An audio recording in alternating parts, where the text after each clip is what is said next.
गावाना रोजाना सल चाहिए बिछावाना एजी हटी ना जान ले ले का हो बूटा के कराली हनी गावाना रोजाना सल चाहिए बिछावाना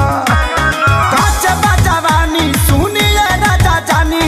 काच बजवानी सुनिए राजा जानी हमसे कुछ दिन दूर औरी रही ना मानब का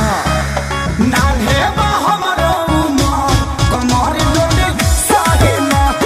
नान्हे बा हमरो उमर कमर लोले साहिना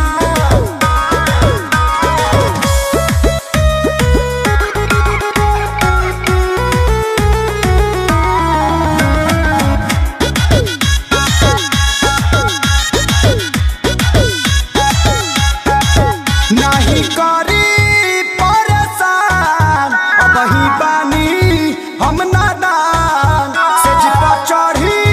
जानी फान लागे ललबलई कोई हम जान दूधा के दांत तुड़िए के दम लेव का नहीं करी परेशान अब ही बानी हम नादान से जिपा चढ़ी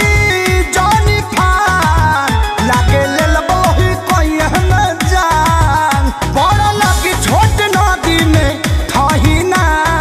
अभी पानी कम बाजी अरे नान्हे बा हमरो उमर कमर लोले साहिना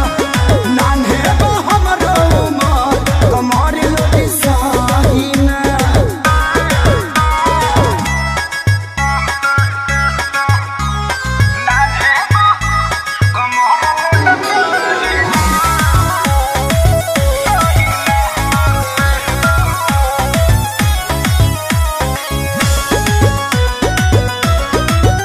पानी दूबार कम जोर ऐसे गोड़ में फसाई ना